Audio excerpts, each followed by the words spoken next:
Welcome, everybody. How are you doing? My name is David Griscom. This is this week's Griscom stream over here at Left Reckoning. A little bit more relaxed style. I'm trying to make sure that I do them on Tuesdays, but I have been sort of experimenting with trying different times to see if we can get, different folks have different schedules, etc. But generally, these are Tuesday afternoons. Don't need to do too much housekeeping. Seems like there's a lot of good folks here. But yeah, these are more casual. Just going to be taking questions from the chat. I feel like I've done some kind of bigger lectures the past few weeks, so I don't mind spending some time hearing what y'all are thinking. I'm sorry I had all this video and stuff to play, but my setup is sort of failing me. I don't know. I'm not really good at the kind of tech aspect of this stuff, I have to say. And I do not think that my setup is good. I actually think if some of y'all saw what I was using, you'd probably laugh. Let's see. We already got some questions and things like that in the YouTube chat, so I'll answer some of those. Someone want to know who does the music, and people should know that's Christopher Brunn, a good friend of Matt Lex, who did all the music. And we actually have like 4 or 5 songs that we haven't released yet. I'm trying to pull up a link to his website that we haven't released yet on the channel. So we might be using those in the future. I think I used one a little bit more somber of his in remembrance of Michael when we were doing that. But yeah, check him out. I just put him in the chat for both of you, for both Twitch and YouTube if you're interested. That's who does all of our music. He's pretty solid. Someone said I should work for Facebook. Yeah, I don't know if I'd be any more help to them than they are to themselves, right? And yeah, let's see. Here we go, yo. Patrick Stevens in early with Lames Jinsey. Let's see. Why don't we kick off with that for a second? We did a whole episode on James Lindsay and the CRT folks and their freak out, which is up now for patrons. It's out on Sunday. If you haven't checked it out, really, it's a really fun conversation. So definitely keep up with that and subscribe if you haven't already. I really enjoyed having those kind of more in-depth conversations about, how these guys really misunderstand both like critical race theory, but also postmodernism and Marxism and Frankfurt School, all these different things that they try to cite. They sort of have a very tenuous understanding of all of them. So enjoy that. Death Magnetic says, appreciate the link. Been wanting that for ages. Yeah, I'm sorry. We put these out on the podcast feed. I sometimes forget to link to it in YouTube. I don't know where Matt is. These Tuesday nights are just me. You'll see Matt tomorrow, along with Cale Brooks. You guys might know him from Jacobin. He's going to be joining us to talk actually about the section that we'll probably be talking about a little bit later today, working class and left parties. But yeah, he's going to be joining us. He did a pretty interesting segment on Jacobin's YouTube channel recently about Die Linke and the kind of losses that the German left has been experiencing. So very much looking forward to having Cale on hanging out with us tomorrow, and Matt will be there as well. Alas, poor Yurik says, y'all been reading the reports from the Tricontinental on poverty reduction in China? I have not. I mean, I'm sure I could find it, but feel free to link it if you want us to check that out. Do we finally get to watch Griscom playing banjo when we hit 1,000 patrons? Let's see. I mean, I think Matt's going to be showing up. 1,000 patrons, Matt's going to be showing up in Austin, Texas. We're going to be doing some barbecue streams to celebrate. So maybe I'll pull out the banjo for that for sure.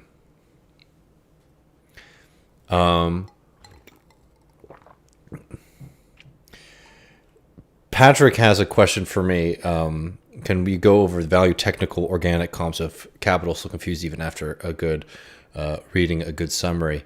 I'm sorry I can't really do something like that just off of the cuff. But I appreciate the chat for sure, Patrick. Dakota wants to know, Griscom jam. Matt's a guitar player. He's I don't know if he plays much these days, but Matt was definitely a big electric guitar player when he was a bit younger. Should get him back into it. Well, let's see. I mean, there's a lot of things really there's a lot of things we really can be getting into today. I wanted to talk a little bit about the left and political parties and the working class, just as a little preview, for tomorrow. But I'm also happy to sort of take this wherever y'all want to go. If you guys had any specific questions, obviously there's a lot going on right now with the fight over the budget, reconciliation, and infrastructure. I mean, not too much that's very surprising. I think just sort of shows the kind of dead end of a lot of this, of a lot of congressional politics. And thanks so much, Rival Evolution from the Twitch chat too. I want to make sure y'all are getting in there. I appreciate you guys have been listening and enjoying it. Yeah, we're trying to build out some more stuff on Twitch. I'm trying to like up the video quality for these streams so I can do a little bit more sharing of video, sound, things like that. Like I have some video stuff I'll put on in a second, but it's not really ideal for me because I can't hear it when y'all are watching it.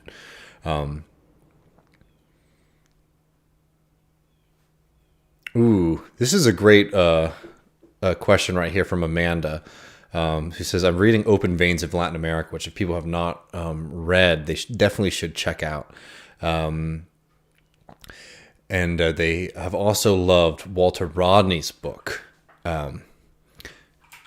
on how Europe underdeveloped Africa. They were wanting to know if I have any suggestions on other books about different parts of the world that are worthwhile checking out. I highly suggest a book by Pankaj Mishra called From the Ruins of Empire. And it's basically a book that goes through the early like decolonial movements in across Asia. Some really interesting stuff, for example, about India and Japan, but Pakistan and Afghanistan as well. That's a really interesting book about a kind of more recent history from that kind of more radical perspective, or at least is very critical of, American and European imperialism, which is it's a really phenomenal read. And it's interesting to read too, because, when the Japanese first defeated the Russians in a naval battle at the turn of the 20th century, Japan becomes this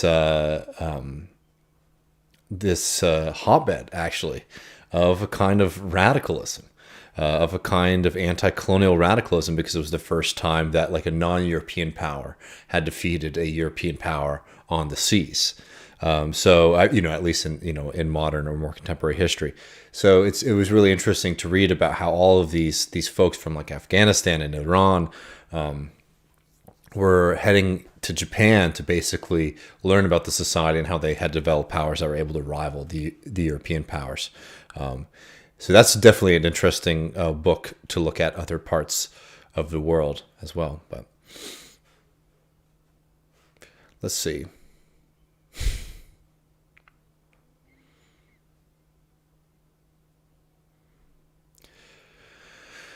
One of the greatest flexes of all time was when Hugo Chavez was gifting Open Veins to Obama when they met, which is a killer.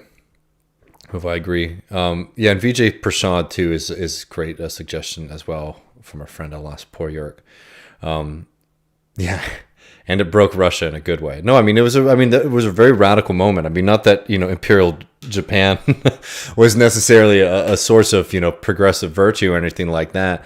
Japan, I've been saying this for years, and the reason we haven't done an episode on this is not out of a lack of interest. It's just it's hard sometimes to figure out the best folks to bring on, how we want to do this holistically.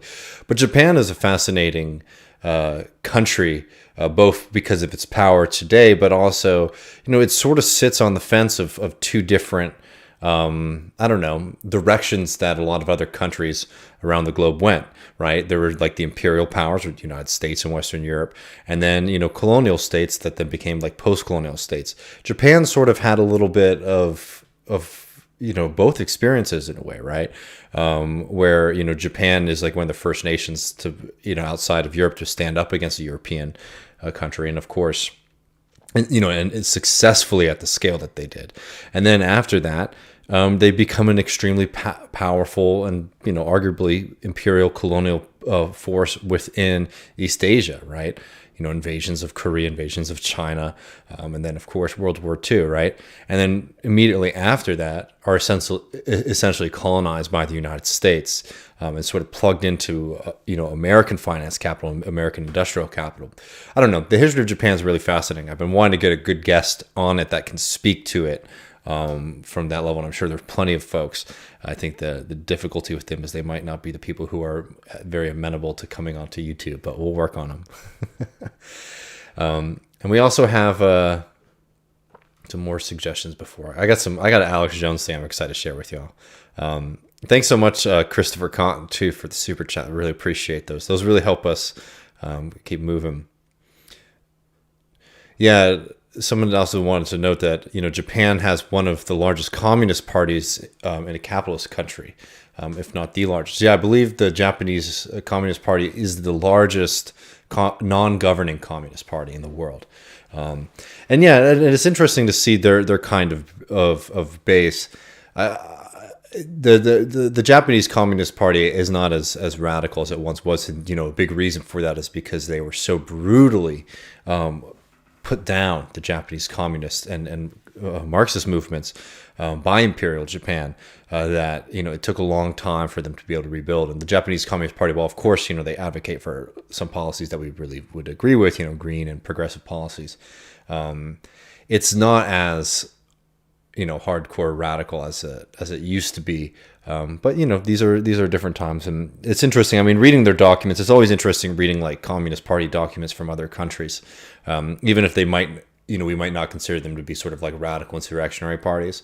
The way that they build off of like Marxism and those kind of philosophies to like advocate and justify what they're doing. I don't know. It's interesting if you're a bit of a a leftist nerd.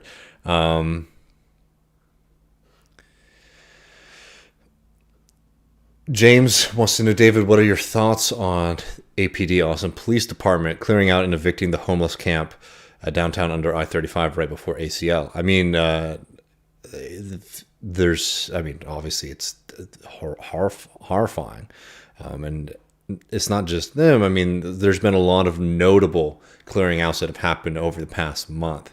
And they've been clearing out. For people who aren't familiar, Austin decriminalized camping a little while ago, but very recently, a kind of shady right-wing GOP-funded, ballot initiative passed that banned it again and actually made it much more punitive. So basically, if people are homeless folk are out there, they're camping, they now have a whole host of issues that they have to face, along with the fact now that the police department is pretty gung-ho about clearing out a lot of those camps. People don't know where to go, etc.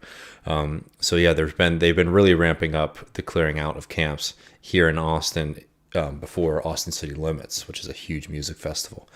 I mean, I think it's terrible. It's one of those things where I wish I had more cheery news, right, about the kind of efforts to fight it, because we're already on our back heels on another fight here in Austin, where those same groups are now trying to force the city to increase the police budget at the expense of the fire department, at the expense of parks and recreation, etc. So the fights here with policing are really, really difficult. And obviously, love and solidarity to all the folks who are affected. It's very sad to see. Someone wanted to say, do you know any worthwhile books on the Balkans? I would love to hear anyone's suggestions. I can't think of one off the top of my head. And we got some friends joining us on Twitch. I really appreciate it. I really appreciate it. What, MJ Havoc? Hell yeah. We're trying to build out the Twitch channel, y'all. I know I don't want there to be a war between all of y'all, but we're trying to build out the Twitch. We appreciate people watching, and I'll try to get more questions from the chat there too. All right. Oh, Jesus Christ. Yeah, this is someone on the Twitch chat, Loose Leaf, says, remember when South by Southwest wanted to turn homeless people into hotspots? Basically the idea was you pay them to wear backpacks, to boost Wi-Fi signal during the South by Southwest festival. I mean, if you want any kind of indication as to why South by Southwest has just become a force for pure evil, it's that. It's it truly has been such a curse on the city now, right? And who would have thought it earlier on when it was just a music festival, or it was primarily a music festival? Someone asks, have you ever read Reflections on the Way to the Gallows by Kano Sugaku? I haven't. I'd be very interested, though, in learning more about that. Yeah. Well, someone says, got any more book recommendations this week? I'm finally reading Capital Volume 1, around 400 pages into it. Well, congratulations. That's a tough read. I mean, I've been reading Adam Tooze's book, well, is it Lockdown? Or is it, no, it's Shutdown, ain't it? Yeah, it's Shutdown. He makes a big point about why it's called Shutdown instead. I've been enjoying that a lot. I have, also just, our friend, Harvey K just sent me his book on Thomas Paine. Nice little signature in there too for me. So I've been sort of flipping through that and enjoying that as well. I'm trying to sort of read some more contemporary books and a little bit less history, not as like a general practice, but just sort of catching up, because I do spend a little bit more time reading history. Well, let me see, y'all. I want to answer some more questions, but let's get some. I want to share some video with y'all because I think this is really fun.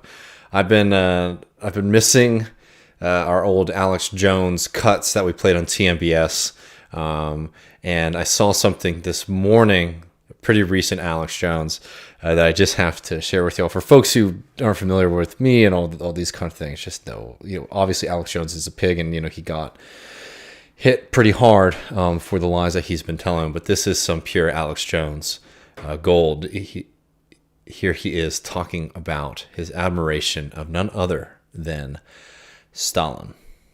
Back over to take over. Stalin kicks them out. They come over here, and now they are the Republican Party. Hardcore Trotskyites. Hardcore. They give you the Patriot Act, everything else. I mean, we're in deep trouble. We are in deep, deep, deep, deep, deep, deep trouble. And I only wish Stalin would have got all of them. I got to be quite honest. Trotsky, these people, that's some bold statement there.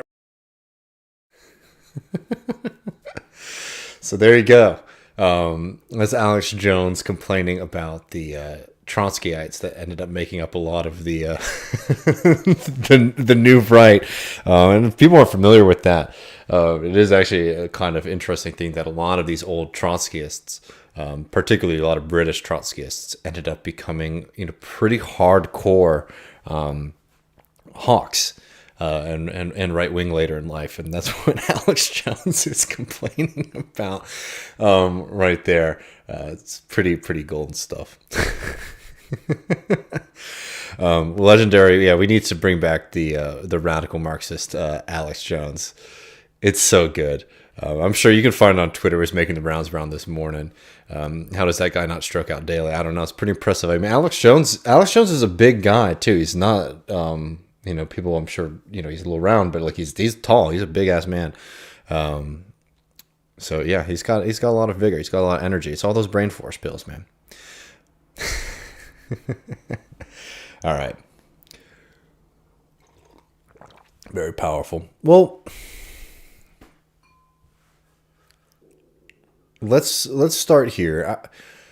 I want to talk a little bit about like the left and the working class and parties and stuff in sort of preparation for tomorrow's conversation with Kale. But maybe before we get there, I just want to share again. I don't know how much we're going to do on the reconciliation tomorrow, Matt and I. Obviously, there's still the big negotiation going on about it. And it's seeming more and more and more from what I've been reading in the kind of liberal press, right? New York Times pieces and in this New Republic piece that I'm about to share with y'all, that a lot of influential liberals are starting to try to lay the foundation for a public acceptance of the unacceptable, which is another cut to the reconciliation package. I mean, remember, early on we were talking 10 trillion, really addressing some of the foundational problems in this country, both when it comes to economic inequality, but also trying to do something serious about climate change. Again, for people who didn't listen to our conversation last week, we had on two really wonderful climate activists from Costa Rica on to help us break down what the outlook for COP26, the big UN climate change summit, is, what the outlook for that is looking like. And I'm going to tell you right now, it's bad. And it's bad primarily because of a lot of American obstruction, right? And this is one of those things that is so frustrating about the kind of brand of liberalism, the yard sign version, right? Belief science. Folks that, again, liberals love to believe science. They love to push all that kind of stuff. But when it comes to actually addressing climate change, they start to get timid, right? And they say, well, that's all well in principle. But if you believe in the science, right, if you actually really do believe in the science, you will understand that we are going through a crisis period right now. And the time for action was years ago, which means that if we are going to be addressing this issue, we need to be doing so on an extremely broad scale. And we're not seeing that at all. So I bring that up just because, obviously there's a lot of focus on Manchin and cinema. But what I've been reading in, a lot of opinion pieces from these kind of more like liberal luminaries is that they are starting to make the preparations to accept a smaller reconciliation package. And I just wanted to highlight this one piece in the New Republic because I just think it really is apex liberalism. Like apex liberalism in the way that Biden represented, but a lot of liberals, argue is like, well, that's all bad, and yeah, I think we should be doing more, but this is what we can't do right now. Anyways, let's get to this piece, and I'll let that make the argument for itself. So this is in the New Republic. Let me see, where'd it go? Oh, fucking hell. I hate this damn thing so much. All right, just give me 1 second. What a joke. All right, y'all can still hear me, but you can't see me. Your loss. This is a piece in the New Republic. The Democrats can't get to $2.5 trillion. Here, I just did it. Manchin says $1.5 trillion. Sanders says 3.5. So split the difference, guys. Here's one way to do it. First of all, ridiculous from the outset here, because Sanders was talking about a lot more than 3.5 trillion. 3.5 trillion is already the compromise. But again, we're getting the push, and I think there really is a concerted effort to get people to accept less. It opens up here, sort of pointing out how unwilling to accept any cuts are by Sanders and everyone's favorite progressive Elizabeth Warren. But yeah, this piece sort of goes through all the ways that the author Timothy Noah at the New Republic thinks that we should be, all the things that we should be cutting from reconciliation. And at first he makes the argument that whenever you talk about dealing with reconciliation, they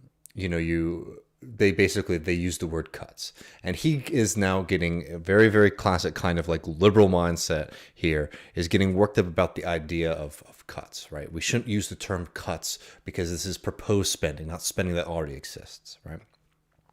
Incredible semantic opening here. But let's get to the nuts and bolts. Let's get to the things that they want to cut, right? And I just, for people, go back and read the piece later, but there's all of this kind of, hand-wringing, like, oh, it's so difficult to think about, getting rid of these things, but these are the things that we must do. The first thing that we should be cutting is to cut dental coverage from Medicare expansion. Already, the fact that we don't have dental coverage in Medicare is absolutely despicable, and is real showing proof of the rot in the American healthcare system. The idea that somehow your mouth is not a part of the rest of your body. And again, this is like a very classic liberal argument. Biden does the same thing, right? So he is arguing that we should be cutting dental coverage from Medicare expansion. He's saying, I'm not saying dental care is important, and then he goes on to list all the reasons why it actually really is important.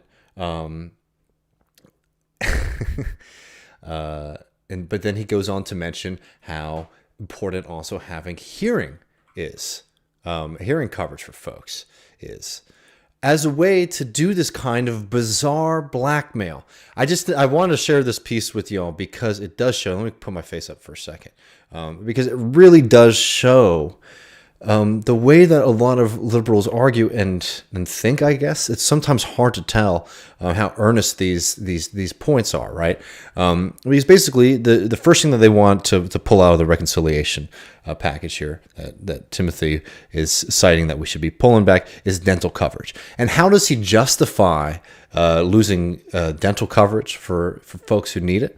By saying that people who need coverage for hearing and vision reasons need coverage as well, right? And it's this kind of insane blackmail that you get from liberals on all different kinds of subjects, right? This is the kind of the blackmail that we get all the time when it comes down to presidential elections, right?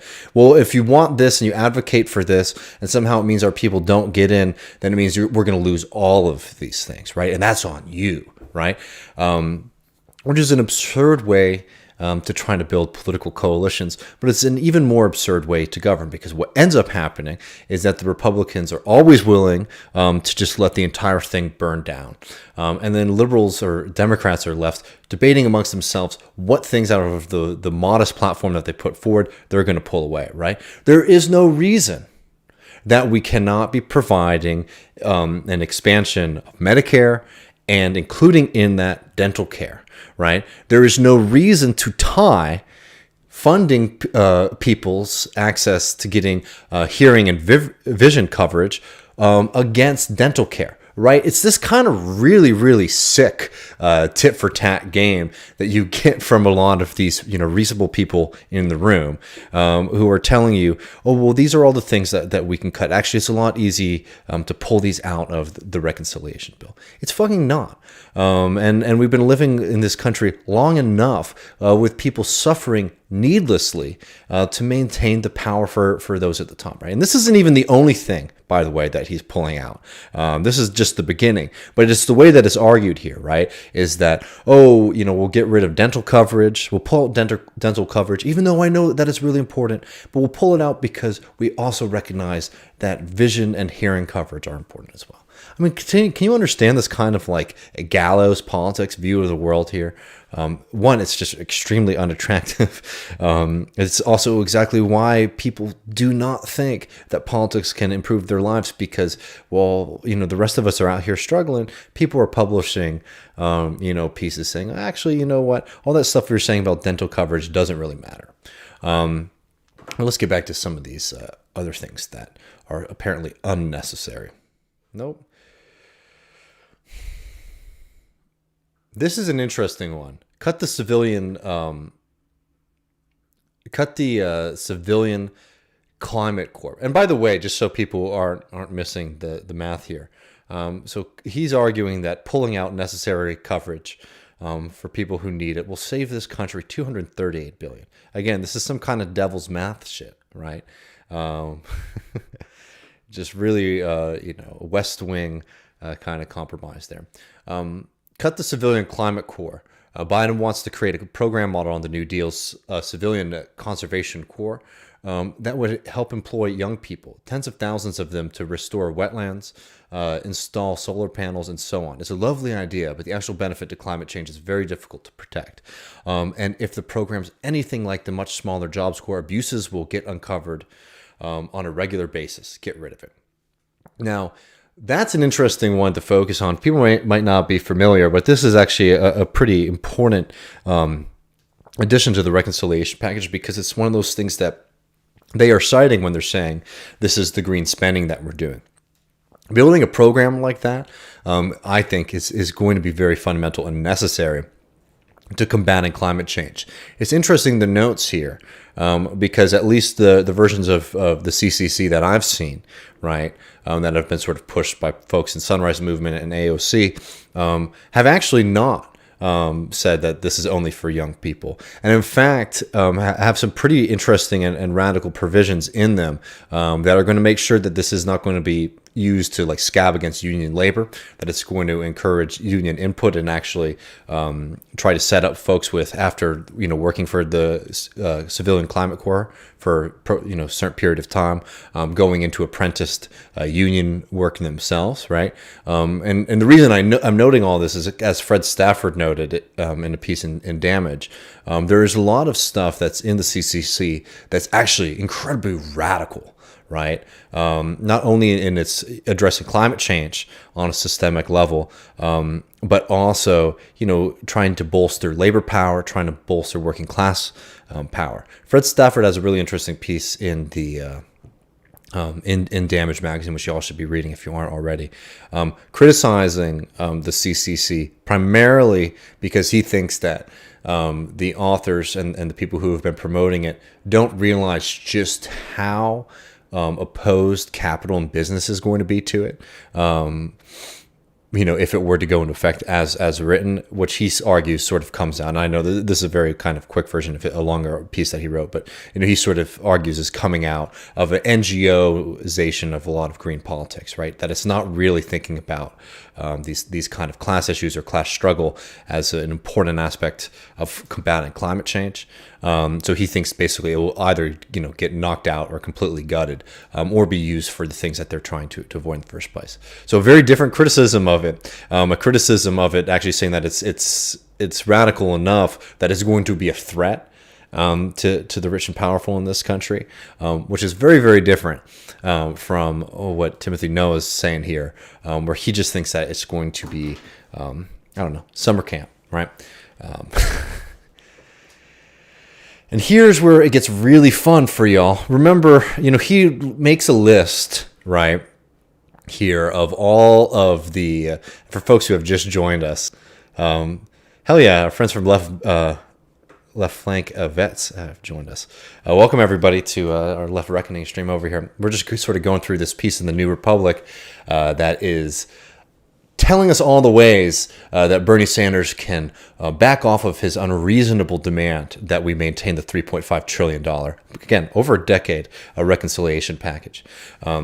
So the first thing that they noted that we should cut, right, is coverage to dental care through Medicare, right? And now let's get to this second one, which is don't lower the Medicare eligibility age to 60.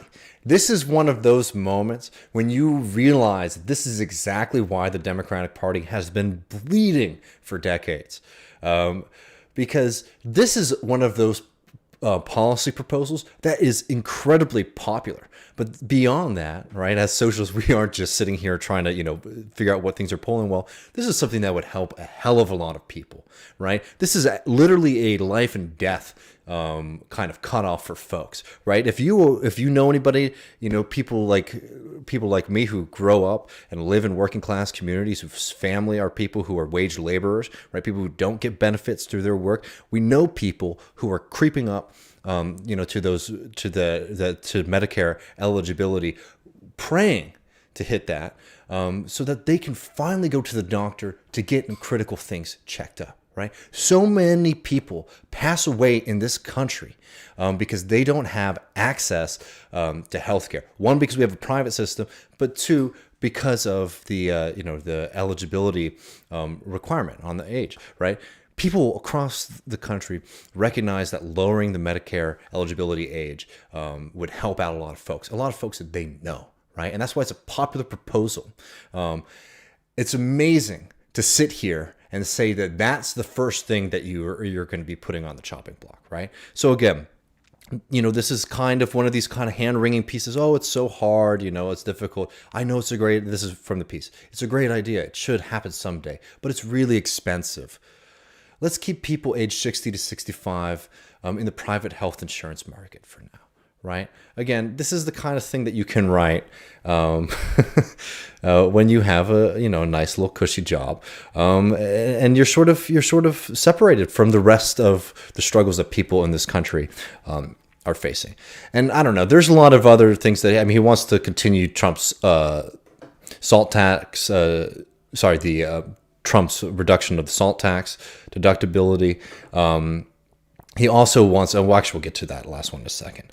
But I wanted to note that out of this $1 trillion that this guy is trying to argue that, Bernie could easily just sort of walk back on, the largest chunks of change have been cutting benefits, cutting health coverage for the elderly in this country. Right? The first one was removing dental care for folks who desperately need it. And the second one was making sure that a whole swath of folks do not have access to Medicare, right? I mean, it's like, this is the kind of devil's math that these people are proposing. The smug way of saying like, oh, well, I looked at the numbers and I figured it out. These are all the things that are going to be really easy for us to cut, right? This piece, I brought it up because it is just such an example of a kind of liberalism that people sort of felt was dying or, was changing under Biden. But it is alive and well. And we're already seeing folks, start to say like, oh, maybe it was Biden's plans were too ambitious. Again, they were a compromise from the first bit. It's really despicable, and I hate the kind of way that a lot of these writers make these arguments where they say like, well, I know why this is so important, and I know how many people this would help, right? As if that makes them seem any more reasonable to the vast majority of us. I mean, to me, it just makes you seem more of a psycho, right? If you know how important this stuff is for folks, that you think that like, well, if the math helps out, if the math works out, if it will just appeal to fucking Joe Manchin and cinema, then we'll do it. This is why they're gonna get their asses kicked. And I don't know. He goes on to talk about Trump's state and local taxes exemption. I don't really want to get into that.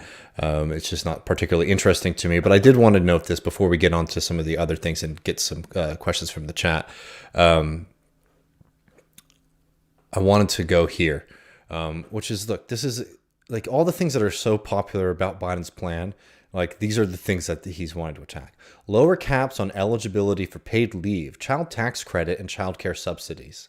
These are all extremely generous, right? And basically he goes on to say, well, we should be doing means testing on these programs. This is, I mean, this is liberalism to its fullest, right? You're sitting here at a moment where you have this obstructionist in Manchin and cinema, right? Who are very willing to tank this whole thing, refusing an extremely modest proposal.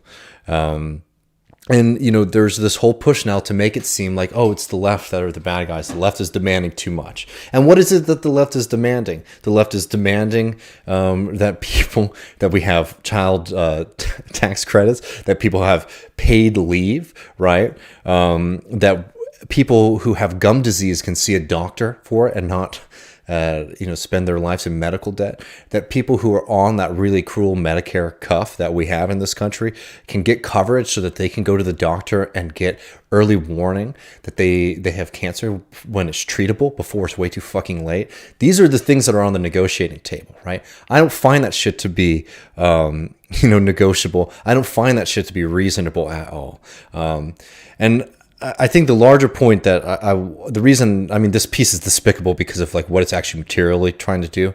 But I also think that like it really shows the blackmail that is so much of American liberalism, right? Which is that, oh, well, you want all of these things that can help folks, but if we don't turn our backs on those folks, then it also means that we're going to that things are going to get so much worse in this like other direction, right? So he's, when he makes that argument that like, oh, if we have dental coverage, that means for some reason that we're not going to have vision coverage, right? It's just like this kind of like game where you're sitting here and saying like, who should suffer and who shouldn't suffer, right? When the answer is we shouldn't have a private fucking healthcare system in the first place. And all of these reasonable ass people, right, who continue to put us in this situation by denying some of the most popular policies in the country, which is Medicare for all. I don't know. They should spend some time and talk to people who are suffering needlessly to maintain the power that bosses have over workers in this country. And that is what private insurance is at the end of the day.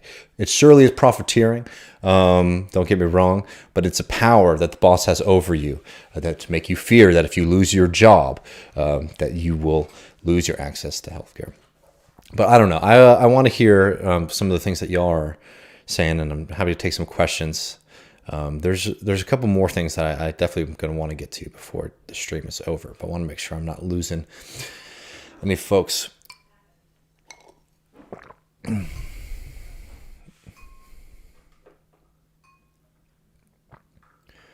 see. I'm South African. I've experienced the real cost to this stuff. I couldn't get glasses, so my grades suffered because I couldn't see the chalkboard. I couldn't get a filling, so I had to have a root canal. I mean, exactly. It's just absurd that we're still having these kind of debates here. And it's so much more smug, though. And I don't know. And it gets too personal for me, but it's so much more smug to me to like acknowledge the problems and to say, well, we just can't help them this time. Right? When you fucking can. Like, the thing is, like, there is no reason that they can't pass this tomorrow. There's no reason that we can't be funding a $10 trillion plan that would be addressing a hell of a lot more than this kind of paltry $3.5 trillion that's put up. Right? This is nowhere near what a socialist program would look like. There's nowhere near even what a social democratic program would look like. This is the kind of program that just a barely functioning kind of like center-left government should be able to put forward. And I did a whole thing, 50 minutes with Matt, breaking down the kind of internal dynamics as to why the Democratic Party can't function on this level. I think people should check it out. I'm not going to rehash all of those arguments right now, but it's despicable. But what really pisses me off on top of it are the pundits who are just like, well, I acknowledge all these things. I know it's tough, man. I don't know. I would just sort of prefer you to just be the cruel person that you are and saying, like, fuck those people, right? Because that's effectively what this is to me. When you're talking about saying that, oh yeah, $500 billion in funding to make sure that people have access to healthcare, to make sure that people have access to see a doctor. That's negotiable to me. To you. Sorry, you're my enemy. Plain as day.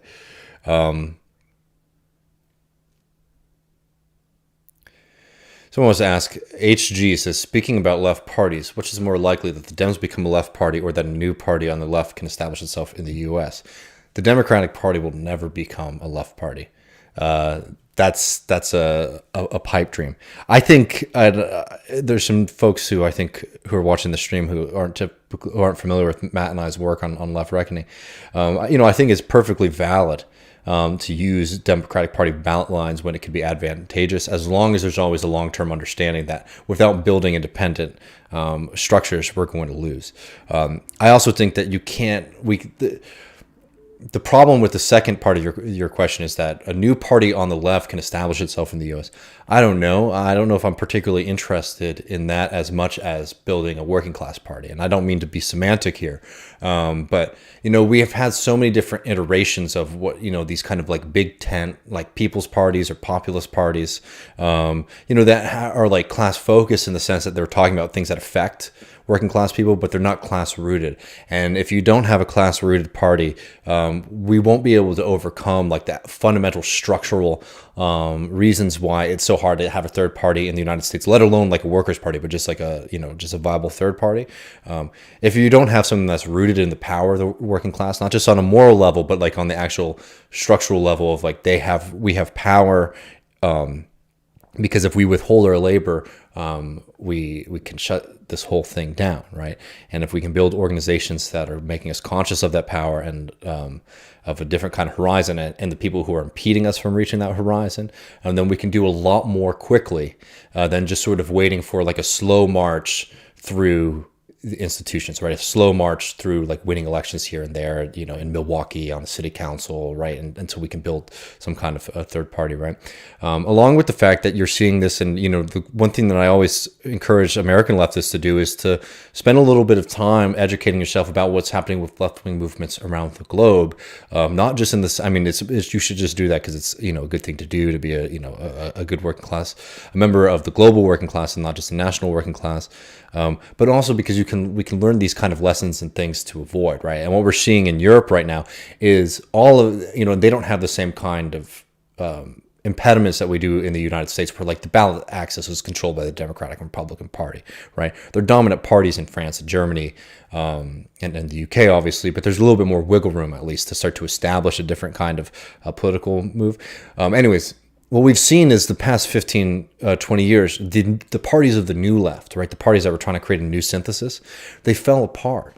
Not because the people in them didn't care or wanted to win, but they were not class rooted. They were much more class focused politics, which are very, very, different things. And, and that's why you see, like, for example, Die Linke, I'm talking about with Cale Brooks tomorrow on our stream here about this, but you see how Die Linke, which is supposed to be the party of the left in Germany, right? At a moment when people in Berlin are voting for the expropriation of apartments from landlords, right?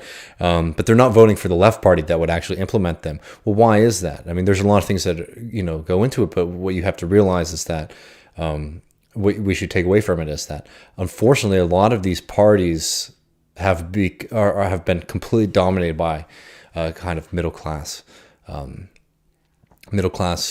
politics, right? At least dominated by the middle class, and they've had hard times developing their power in the working class. And I don't know. I mean, I'm going to look at some other questions, and this is like the theme of a lot of this channel, really. So I'm just trying to make sure that I can give you a concise answer because.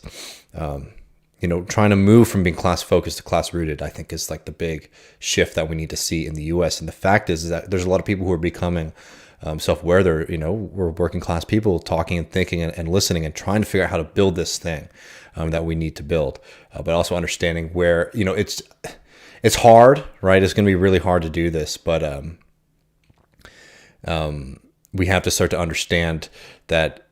What we have to overcome and what we have to build if we want to be successful, because it's going to be much more difficult, I think, than some people realize to build what we need to build, right? And unfortunately, I don't think we can just create like a more vibrant Green Party, for example. I think it's going to be a lot more work than that. And thanks so much, Inoke Lato. I apologize if I butcher your name. I appreciate the super chat very much. All right, let's see. The extra says, have you guys ever had a look at Turkey's single-payer system? I was surprised considering they have a conservative government. Apparently it was passed by Erdogan. No, I haven't. I would love to talk to our friend Jean Bajelon about that. Yeah, and Mark notes that like most European countries have parliamentary systems, which is much easier for small parties to gain power. Yeah, and obviously those are like important things to note and to understand. But beyond that, it's just like the success that we've seen from these kind of parties of the radical left, from like Podemos to Die Linke to Syriza. I think there's a lot of lessons for us to draw from them, because you can't say about any of those parties that those people weren't leftists, right? And it's just I really look a lot towards Leo Panich's work, and if people are just coming here for the first time, Leo Panich's and Sam Ginden's books are I think are really critical at trying to find that synthesis between just thinking that I don't know any kind of new radical formation is necessarily like good, without falling into like a doomer perspective, or that like, well, the problem is that we haven't created like the one pure, true, proper version of like Leninism, right?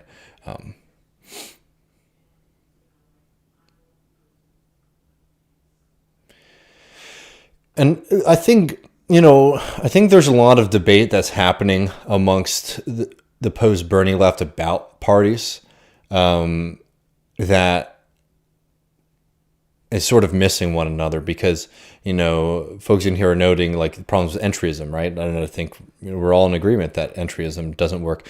I think that people might not be familiar with, like, for example, some of the theoretical debates that have been going on the DSA for a few years now about the relationship, and I think that needs to be defined a lot more, both inside the DSA and outside of it, just because there are a lot of folks who I think are members of DSA who might not have the proper awareness as to like what the kind of general structure of or plan is, right? Because there's obviously things like dirty break, right, which is the idea that you run in winnable elections, and then until you build up a bench of folks who can break in and create their own party.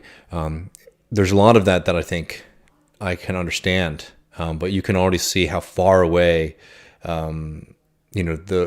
like, for example, AOC, like, is from like the membership, right? I'm not even talking about like what's in her soul or in her heart. I'm saying like structurally, what is her relationship to these organizations, and it's extremely limited, right? So the problem sometimes is like you can propel people and make them a little bit more powerful than us. Oh hell yeah, I got that Leo Panich and Sam Gindin book. I'm not sure which one you mean, but I'm hoping it might be the Corbin, Sanders, and Syriza book that I suggested a couple weeks ago. Leo Panich was one of the great Canadian Marxists of our time. He unfortunately just passed away. He's written some incredible books on the making of global capitalism, on the building of socialist parties, and on sort of working through. He does a lot of work in relation to the United Kingdom and building off of Ralph Miliband's work on like the question of the state, the question of the party, and laborism.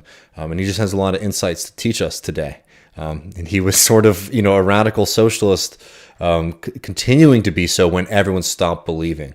And I think that, you should give him a lot of credit for that.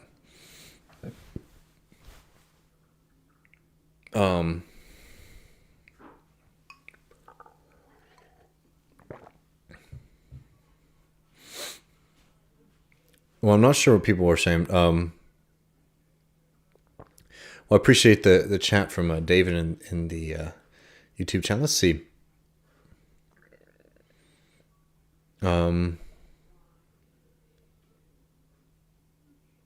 Socialists in every party. Yeah, I don't know. Okay, I'm just trying to keep up with all these things. Is Ralph Miliband related to Ed Miliband? Yes. He was, which is actually a very, very wild connection. I mean, it goes in. There's a long history of folks who sort of have radical parents, who end up sort of being a little bit disappointing, right? Darwin says, sometimes I think there is too much focus on national politics and not enough focus on local state politics. Well, if you think that, you should be checking out Matt and I over here at Left Reckoning. I agree. I mean, there's a lot of truth in that, and I agree with that statement in the general sense. But one thing is like the way that most politics is done in this country is national now, and I mean that just like the way that we consume politics, think about politics, where it plays a lot of fights, feel that they're happening is on the national level. But no doubt about it, the state level is where these people hold power. I mean, I live in Texas, man. We've had generations, a whole generation of people who've lived here, the young generation who have known nothing but, Republican rule and further deregulation. It might not be, state politics might not be the sexiest thing for folks until things sort of blow up. But for sure, I think there's a reason for that, though, and it's not because people are lazy or anything like that. It's because you have really powerful machines that run most of these states now, which is why it's worthwhile. People talk a lot about AOC in relation to New York, but look at somebody like Julia Salazar, who has been in the state Senate there in New York, and that is the state Senate is in New York is one of the most corrupt and wicked places in the United States politics, right? That's an organization that's completely run by the real estate lobby. And, she's been able to advocate, and now she's joined by more folks, too, than she was when she first was elected, to advocate for things, rental protections that really are going to help folks, right? It's not, radical break socialism, communism or anything like that, but any things that help and increase the power that bosses and landlords have over people are positive movements for us to experience, right? So it's like this is why I'm not one of these people who sits around and gets so worked up that these strategies haven't necessarily delivered us into a new workers' party situation today, because they've had a lot of benefit, and I think that sometimes it can be really easy to just sit around and say. And I don't know. I don't mean to sound soft, but I think it's important also to realize that I don't know. Critique can be cheap sometimes.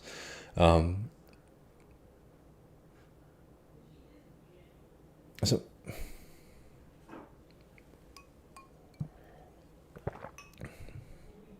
Yeah, Greg's noting some good folks: Salazar, Jabari, Brisport, Emily Gallagher, Farforst, Mittines. I should be able to say her last name. Apologize. Tiffany Caban now. Yeah. No, I mean there's really good work that New York City DSA has been doing, as DSA here in Austin does as well.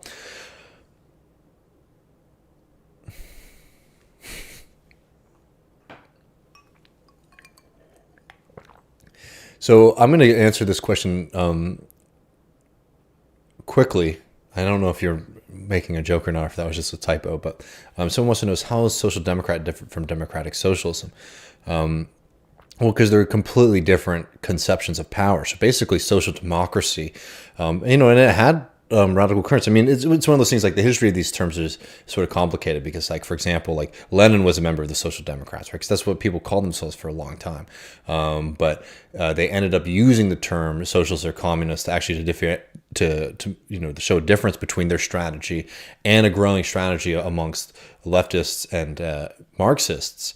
A lot of people, they came into power in parties and organizations that were initially rooted in the working class, and then they get into power, and the idea of social democracy is essentially to give you the quick and easy version so you can understand what people are talking about typically when they bring up these terms. Though I will say, I think the vast majority of time people are throwing these terms around are almost completely abstracted from like the actual history and movements and the lessons that we should be drawing from, but that we can get to that later.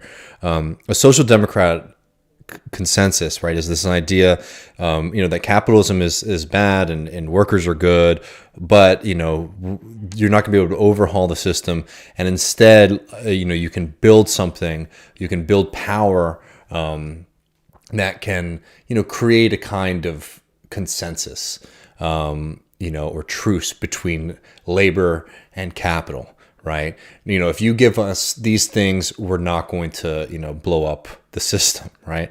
Great examples of this are the Scandinavian countries, right? You have very, very robust welfare states, but you still have private ownership of the means of production, right?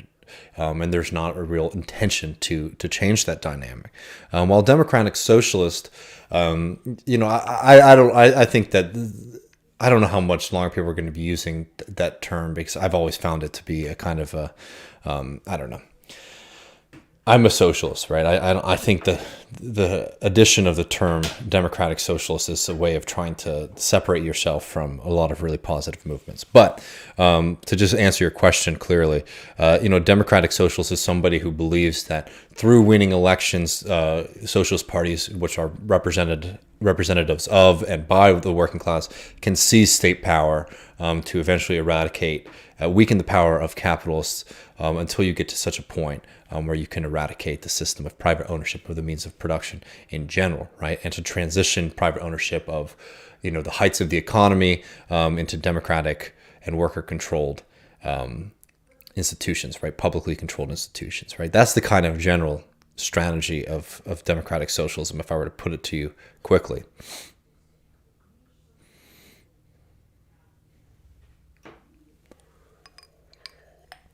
And I want to make sure we're not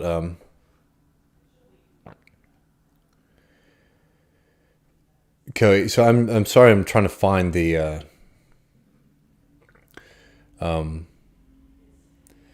yeah, we got to remind people that socialism is democratic. I agree with that. That's why I never. I mean, look, the thing is, like, if these things are shorthand and they mean something to you and they are worthwhile. I mean, Panish is somebody who uses the term, right?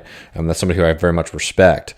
So I'm not, coming at anybody who uses the term democratic socialist either. I just don't find it to be, I don't know, the most important semantic fight to be having anymore. I don't know what the last question in the Twitch chat is about. I'm sorry, but let's see. Some folks were talking about Luxembourg too, and like this is the thing. This is like one of the tensions, right? Is that you can win a lot of reforms from capital, but it's not always easy to maintain them, right? And capital is extremely patient. Look at the United States. We didn't even have, I wouldn't say that FDR was social democratic. I'm just going to, say that as well.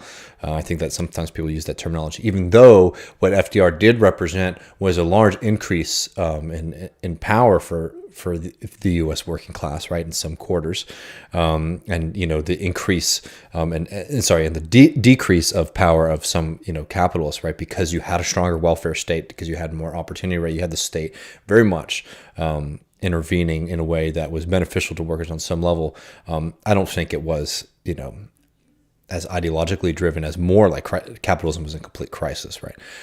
But beyond that, you see even those achievements of the New Deal, or even just like the idea of the Great Society. You see how they were whittled away into a point where sometimes you could talk about the things that we're fighting against today, and they're very similar kind of structures to what people were fighting 100 years ago. A quick example of that: think about company towns in West Virginia, 100 years ago, where the coal mining companies, they owned the towns, they owned the schools, they owned the police, they owned your house, they leased it to you, right, and they paid you in scrip, right? Horrible system. Everything was owned by capitalists, not just in the way that it is right now, but like in the way that like your boss owned your house, right? You're constantly surveilled, right? And you hear that, it's like that's absolutely you can see the dynamics there, right? And you think, oh well, things have they progressed? Well, look at Amazon is promoting this idea right now that they want to start building company towns out there. I'm not necessarily saying that they're exactly the same thing, but boy, I'll tell you, some of the stuff that you're seeing that's going on at these distribution centers at Amazon are a dream of pre-New Deal capitalists as well, right? So you can see how progress can be not just slowed, but actually reversed in some ways.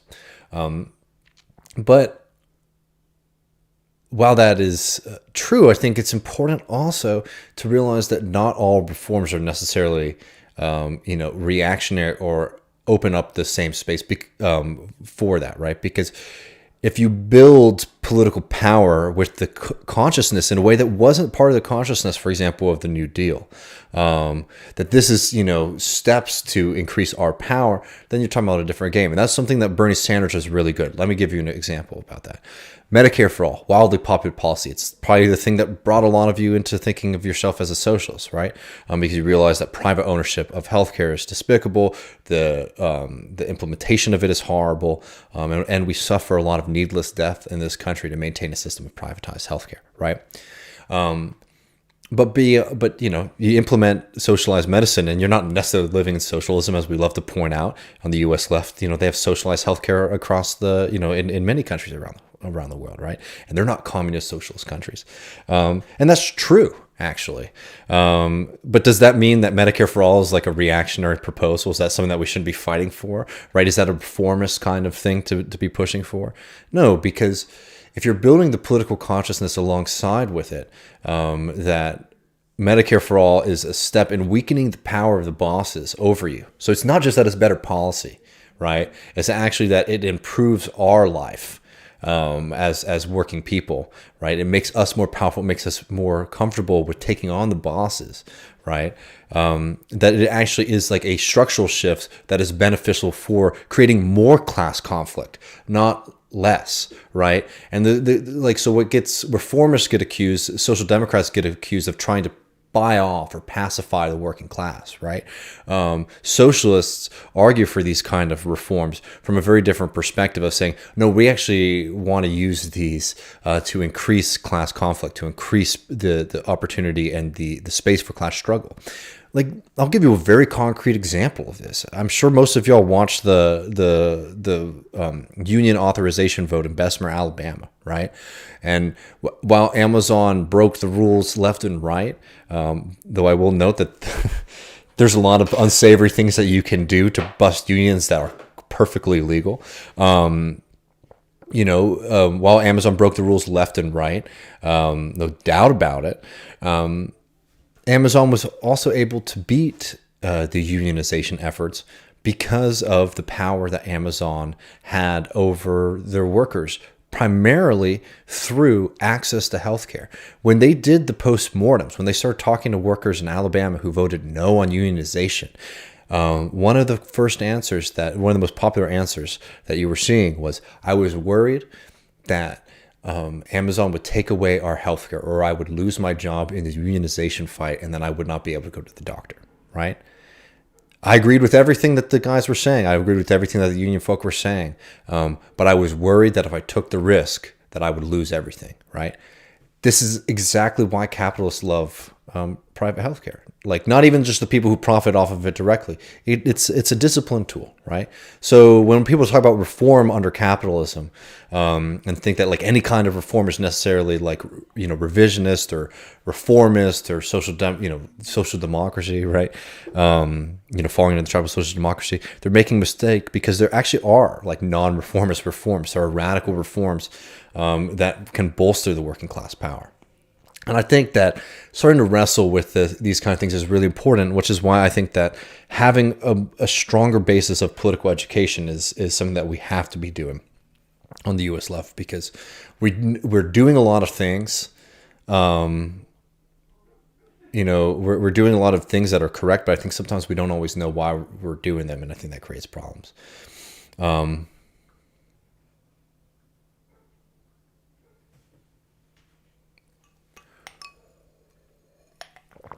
Yeah, Kilgore says reforms are positive insofar as they build the power class, hence why we should be skeptical of most UBI proposals being put forward at the moment, right? Yeah, I mean, for example, like Yang's UBI was a nightmare.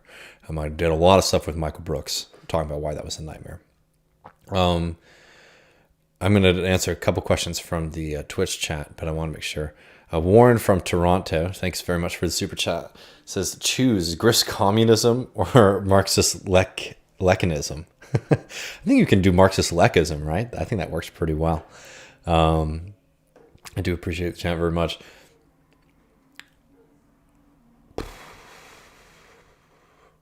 There's some good stuff going on in the Twitch chat, and I do not, I'm not ignoring it, but there's only so much I can get to right now. How centralized should state power be under socialism, and how do you keep that structure from becoming abusive? I'm a baby socialist, I guess, so I just wonder how the people would keep that much power from being totalitarian. Well, I'll say this. I think that one of the most important things that we have to start to deal with, and I hope this doesn't come off as a cheap answer, but understand that like building socialism is a process rather than just necessarily a set of programs. And what that means is that, socialism is a process of building workers' power and building workers' democracy.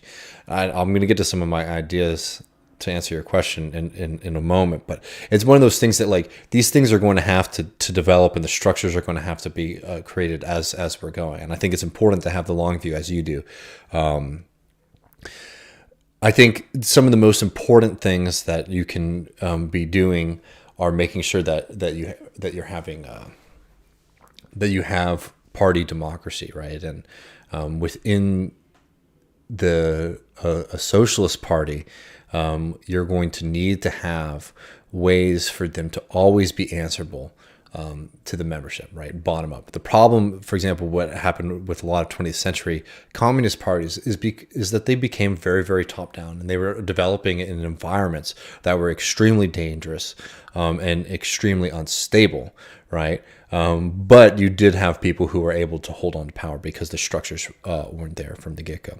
But that's party management, party organization, and those are big questions. That's the question of centralization. I'm not a big decentralized person. I think that there's a big mistake that a lot of, especially American left, is like really fixated on like decentralization as a good in and of itself. Actually having the information that comes from large-scale centralization, the coordination ability of that are going to be really, really critical. I mean, our ability to produce, surplus is dependent on having centralization. That doesn't mean that we continue, for example, like the absurd systems of like capitalist production that we have today, right? Where I'm sure people have seen like the tweet where you have a like a packet of peaches is grown in Argentina, shipped to China, and then to be packaged and then shipped to the United States to be consumed, right? That's ridiculous, right? And I don't even know if you could consider that necessarily to be centralization. But what I mean by that is that like production, all these things, they need to be organized on a global scale. I don't think that just like small scale production on the city or local level would be feasible nor desirable. So I think centralization of things like that is actually going to be quite critical. But to answer your question about the threat of things falling apart, is like, well, you have to be able to build the structures that sort of always, like, I don't want to live in a society, for example, where I'm always going to meetings to like vote on every kind of mundane decision that happens in the governance of my community, right? But when I need to make sure that my voice is heard, my community's voice is heard, my family, etc.'s voice is heard, I want to have those structures available. I don't find those to be very available today to me in American capital society, right? Certainly just on the government level, there seems to be a disconnect between showing up to community meetings and power. But I actually mean much broader than that, because when we're talking about the government of the United States, that only governs a very, very small portion of our society. There's a whole world of private power, and that is completely separate from the state in the United States already. I hope that was elucidating. And not all over the place, but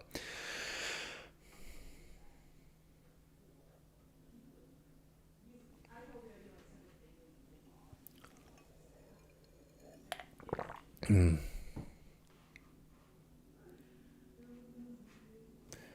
me see.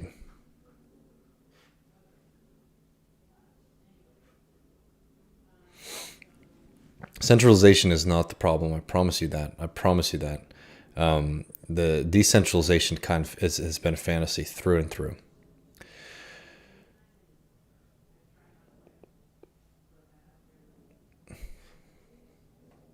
Let me give you an example as to why production on small scales, because there's some pushback going on, doesn't work, right? Let me give you an example of this, right? For example, people who like believe that we're gonna have like a kind of, I don't know, like syndicalist like version of production, right? Where you work at a factory, in Michigan, and someone else's, everyone is just sort of like, you have democracy over your, very small community. You're only doing local democracy, right? Well, your interests start to become very separate from other people's interests when you start to get into that kind of hyper-local situation, right? And what is to stop you or to make you uninterested in, polluting the river? Because it goes downstream. It's not affecting you or your folk, right? You need to have a structure that is able to sit over those kind of those organizations, that is going to be able to look out, not just for the community as a whole, right? For the society as a whole. And out of that, you're going to have potentials of conflict and democracy and politics. There's no doubt about it. I'm not one of these people who thinks that politics stops under socialism. But you need to have, a version of centralized power, because not just because of all of that, but also because the whole. Come on! If you think of yourself as a member of the working class, if you think of yourself as a socialist, the whole point of socialist politics and the eradication of classes is actually to move from a position of just having specific and particular wants, but actually to having communal and eventually global wants and desires, right? Because at this point we eradicate classes, and we're just sort of organizing production to make sure that we're able to make, to provide, sustenance and luxury to ourselves, right? Structures that are competing as like, if you don't have centralization on a global level, right? If you don't have a kind of like one global system, you're going to have complete competing systems within that global community that can very easily erupt into like another form of conflict, right? That I think would be and it is sort of like the fundamental problem of a lot of localism, of a lot of decentralization, is that, well, then when you become decentralized to such an extent, then you have an us versus them mentality, right? This is one of the problems that we're trying to get out of with the American working class movements. American unions, for example, were very, very, very much designed to operate on a level that prevented having working class solidarity, right? Because they didn't want people to see themselves, even if they're unionized, they didn't want you to see yourself necessarily as a member of the working class at large, because that'd be socialism, right? This is Gomper shit. So instead, have unionization be limited to specific shops, specific industries. So even though you're all workers working at a factory in a certain industry, you're all represented by different unions. You have different interests, and you don't have that working class solidarity across the board, right? And you see how that has been used against workers, at least in the sense of the American labor scene, right? Now imagine that in a scene where we're not just fighting against the bosses, but we actually have control over our resources, right? Where we're divided on these kind of arbitrary measures of like who's in what kind of decentralized council, etc. Right? You're going to create factions. And I think that that's just something that people need to be able to recognize. So this kind of fetish of like rejecting centralization, rejecting politics on that level, I think could be really, really damaging.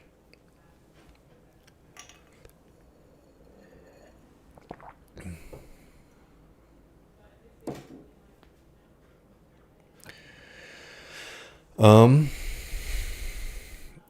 I don't know. I think we get to everything.